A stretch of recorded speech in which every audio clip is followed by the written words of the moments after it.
ला ॲमजेनच्या चेअरमॅनला विचारण्यात आलं, ॲमजेनची डिफायनिंग मोमेंट काय आहे? आज तुम्ही एवढी मोठी कंपनी झालात, topmost company in pharma, okay, तर तुम्ही काय व्ही करणार?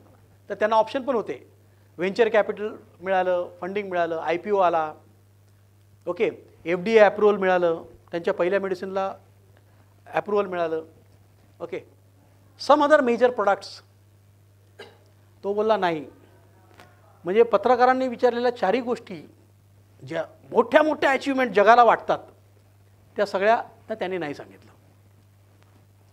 The defining moment came when Taiwanese scientist Ku Fun Lin happen to see the add.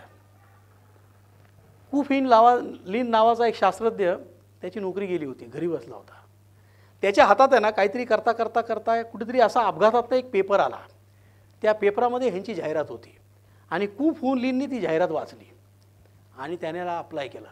हा एवढ्या मोठ्या ब्लॉकबस्टर ऑर्गनायझेशनचा गुड लक इव्हेंट आहे, लाईफ चेंजिंग इव्हेंट आहे, ओके. हा तो कू फून लिन त्याने ॲड बघितली तेव्हा आणि पुस्तक प्रिंट झालं तेव्हा हा माणूस असा दिसत होता, ओके. हा त्यांचा CEO, याचं नाव आहे जॉर्ज रॅथमन. 1982 साली जॉन रॅथमनला एक मीटिंग होती म्हणून तो सकाळी 7:30-8लाच आला आणि त्याने बिल्डिंगच्या आत एंट्री केली आणि पार्किंगमध्ये गाडी घेऊन चालला होता. त्याचं लक्ष उजवीकडे गेलं तर लॅबोरेटरीचे लाईट चालू होते. लॅबोरेटरीचे लाईट चालू होते.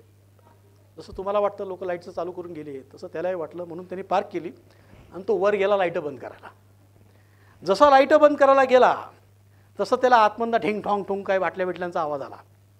त्याने नीट बघितलं तर तो कू फू लिन तिकडे काहीतरी करत होता, ओके. मग त्याला वाटलं बाबा काहीतरी कोणतरी, मग तो तिकडनं गेला, ऑफिसमध्ये आला, त्याची ती लवकरची मीटिंग झाली. मग त्याने तिच्या सेक्रेटरीला विचारलं, अरे मी सकाळी 7:30-8:15 तो कू फू लिन तिकडेच होता. तर ती जोरजोरात हसायला लागली. ती बोलली, कंपनीमध्ये सगळे लोक मला चिडवतात. CEOची सेक्रेटरी ना ती, कंपनीचा CEOची सेक्रेटरी. ते बोलले का चिडवतात तुला? ते बोलले तुझ्या CEOला काय अक्कलच नाही आहे. त्या माणसाला 2.5 वर्ष झाले पगार देत आहेत. एवढा महाग माणूस तिकडे ठेवला आहे. तो काय करतो? सकाळी येऊन, दुपारी येऊन, रात्री तो घरी पण जात नाही, तो झोपत पण नाही, तो 3-3 दिवस आंघोळ पण नाही करत. त्याच्या टॉयलेटमध्ये गेलं तर वास पण घाण येतो. सगळा सत्यानाश करून ठेवला आहे त्याने. मग सगळे मला काय म्हणतात, तुझ्या साहेबांनी ह्याला कशाला सांभाळून ठेवलं आहे? हा काय करतो? 2.5 वर्ष झालं काहीच नाही झालेलं आहे. 2.5 वर्ष झाले काहीच नाही झालेलं आहे, ओके. मग तो हसला. तो बोलला असं आहे का? पण जोक असा आहे, आता प्रश्न असे आहेत, what if lean had never seen the add? जर लीननी ती ॲड नसती बघितली तर काय झालं असतं? What if he had taken job somewhere else? हा कू फू लिन गचाळ आणि घाणेरडा माणूस तो जर दुसऱ्या कंपनीत गेला असता तर ह्या कंपनीचं काय झालं असतं?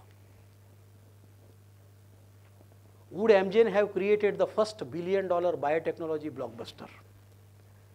एका इन्व्हेन्शनमुळे जगातली टॉपमोस्ट कंपन्यांमध्ये जिला जागा मिळाली, तिचा लक इव्हेंट काय आहे? मग ते कू फू लिननी ती जाहिरात बघितली आणि त्याने अर्ज केला.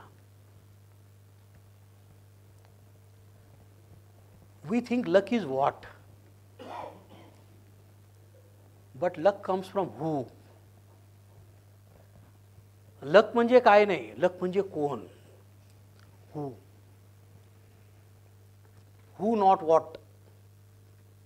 कायम लक्षात ठेवा, people are fanatic discipline, people are empirical, people are creative.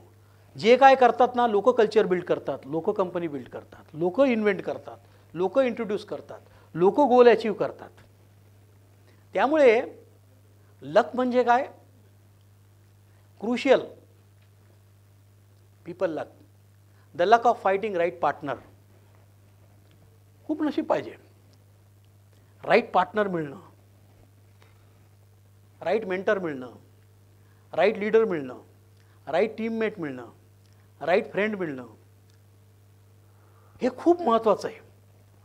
आणि लक आहे ना माणसाच्या रूपात येतं, सप्लायरच्या रूपात आलं आहे, कस्टमरच्या रूपात आलं आहे, एका एम्प्लॉईच्या रूपात आलं आहे, एका फायनान्सरच्या रूपात आलं आहे.